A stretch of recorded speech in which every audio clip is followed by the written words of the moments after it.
Buenos días a todos, espero que se encuentren muy bien en su casa, juiciositos, cuidándose junto a su familia. Esta semana vamos a hablar de las clases de narración nuevamente, entonces vamos a hablar del mito. El mito es un relato de hechos maravillosos en el que los personajes son seres sobrenaturales, como los dioses o los monstruos, o extraordinarios como los héroes. Los mitos forman parte del sistema religioso de una cultura que los considera verdaderos, o sea, de grupo de personas que los considera verdaderos. Con los mitos se trataba de dar explicación a hechos o fenómenos que no se podían explicar, como los temblores, como un tsunami, como el sol, la luna, la aparición de nuevos animales que no conocían. Entonces se trataba de eso, de explicar eso, lo que no conocían. Aquí hay uno que se llama El nacimiento de la luna y el sol. Este es uno de los muchos mitos de la cultura Arhuaca, un pueblo indígena localizado en la Sierra Nevada de Santa Marta, en nuestro país Colombia. La historia indica que en medio de la oscuridad nacieron dos niños de una hermosa indígena Arhuaca, desprendiendo luz por todo su cuerpo. La mujer, con temor de que se los quisieran robar, decidió esconderlos en una cueva, pero su gran resplandor se filtró por entre las rendijas de la puerta y logró ser visto por todos. Curiosos, los nativos se dirigieron a la cueva con el fin de conocer lo que había en su interior. Con tambores, caracoles y flautas llegaron hasta allí y comenzaron a tocar hermosas piezas musicales para que fueran escuchados por los pequeños. El varón, que se llamaba Yui, quiso salir para poder escuchar mejor la hermosa melodía que venía de afuera.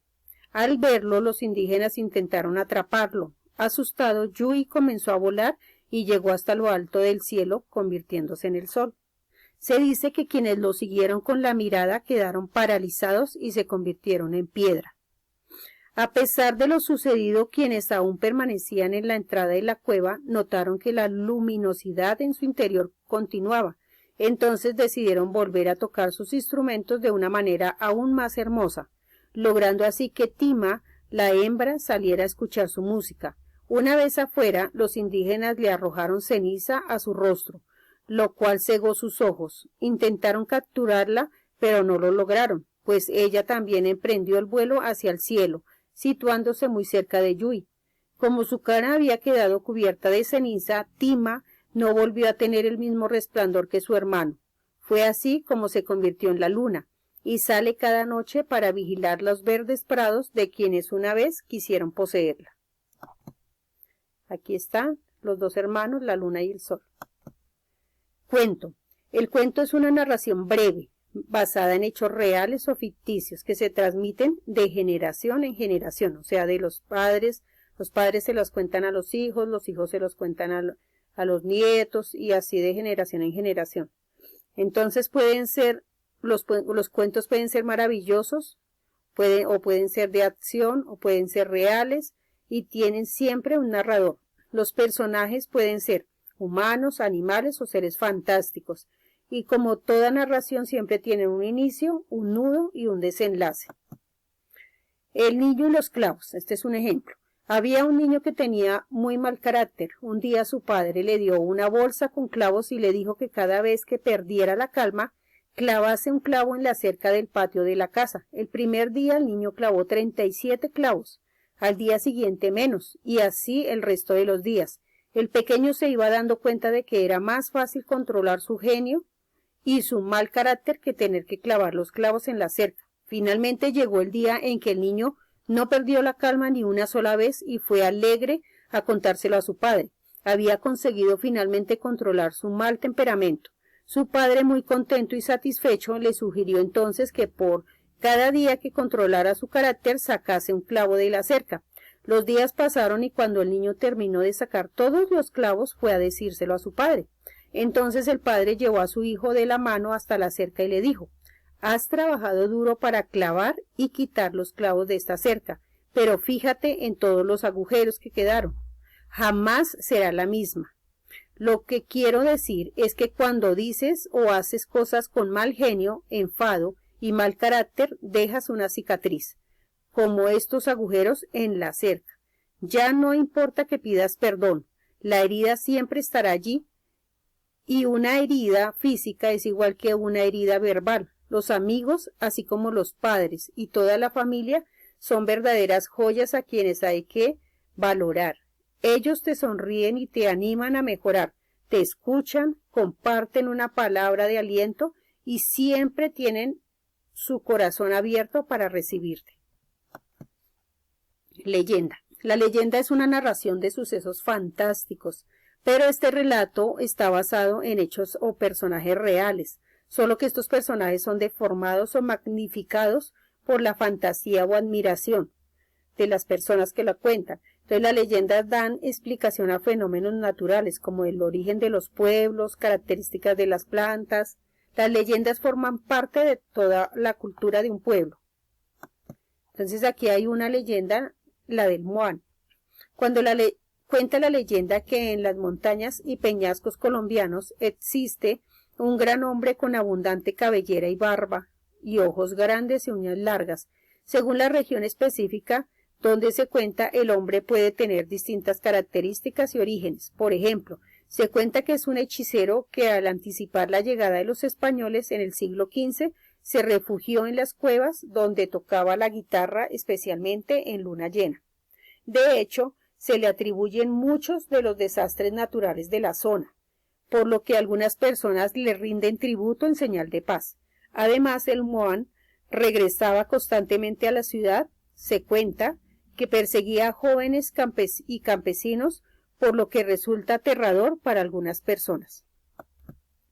Fábula. Las fábulas son composiciones breves o literarias en las que los personajes casi siempre son animales u objetos que tienen cualidades de las personas, cualidades como el habla, los sentimientos, los movimientos. Las fábulas critican algunos de los comportamientos y actitudes de los humanos. Todas las fábulas siempre terminan con una enseñanza o moraleja de carácter instructivo que siempre va al final del texto, o sea, nos enseña algo, la fábula. Bueno, aquí hay un ejemplo, se llama La gallina de los huevos de oro. Una pareja de granjeros compró la gallina más gorda y rebosante del mercado. A la mañana siguiente, cuando fueron a buscar los huevos al gallinero, se toparon con que la flamante gallina había puesto un huevo de oro. Este extraño suceso se repitió cada día. Sin salir de su asombro, a la pareja se le ocurrió que si mataban a la gallina podrían hacerse de todos los huevos de oro al mismo tiempo, sin tener que esperar a que ella pusiera un huevo todos los días. El problema fue que cuando la mataron, en el estómago de la gallina no encontraron nada. Se quedaron sin la gallina y sin los huevos de oro. Moraleja: la codicia nunca es buena consejera. Nos puede llevar a perder lo que tenemos y a convertir la fortuna en pasajera. Aquí entonces ahora vamos a hablar, ya hablamos de los 4 tipos de narración que conocemos, el cuento, el mito, la leyenda y la fábula. Ahora vamos a hablar del sustantivo y el artículo. Los sustantivos son palabras que utilizamos para nombrar a los seres vivos y los objetos. Todo lo que hay a nuestro alrededor tiene nombre, entonces esos son los sustantivos. Y los artículos son palabras cortas que acompañan a este sustantivo y que siempre van de primeras. Esta palabra nos dice del sustantivo su género y su número, ¿no? O sea que el género nos dice si es femenino o masculino y el número nos dice si es singular o plural, o sea, una sola cosa o muchas. Entonces aquí tenemos unos ejemplos. Entonces hay artículos definidos, que entonces en masculino sería el y los. El en singular, los en plural. Pero también tenemos el artículo en femenino, la y las. La en singular y las en plural. Pero también tenemos entonces artículos indefinidos. O sea que no nos dice todavía quién es indefinido. Entonces en masculino sería un y unos. En singular un y en plural unos. Y en femenino sería una y unas. En singular una y en plural unas. El artículo definido se usa cuando nos referimos a algo conocido. Los artículos definidos son el, la, los y las. Ejemplo, el perro de mi amigo, La niña está contenta. Los lápices de Andrés. Las luces del auto. Estos son definidos. Y los artículos indefinidos se usan cuando nos referimos a algo que no conocemos, algo desconocido. Los artículos indefinidos son un, una, unos y unas. Ejemplo, un gato se comió el pan. No sabemos cuál, por eso es indefinido. Una niña del colegio. No sabemos cuál niña. Una niña. Unos perros me asustaron. No sabemos cuáles. Unos perros me asustaron. Unas mariposas vuelan. No sabemos cuáles. Unas mariposas vuelan. Entonces son indefinidos. Bueno, entonces como sexta tareita del tercer periodo, entonces con tus propias palabras, cuéntale a alguien de tu familia el mito del nacimiento de la luna y el sol. Después entonces escribe en tu cuaderno el mito con tus propias palabras. Todo lo que te acuerdes, sin volverlo a leer, sin volverlo a escuchar. Entonces lo que te acuerdes con el inicio, el nudo, cuál era el problema y el desenlace, cómo terminó. Entonces después vas a escribirle a estos sustantivos el artículo en forma indefinida y forma definida. Entonces, según como le corresponda a estas palabras, árboles, cuaderno, leones, pez, niña, mesas y cabeza. Entonces les vas a escribir el artículo definido y el artículo indefinido a estos sustantivos. Y después vas a resolver las páginas 68, 69 y 70 del libro de español. Ya sabes que lees muy bien todo. Cuando tengas la información en tu cabecita, ahí sí ya puedes contestar lo que te preguntan en el libro.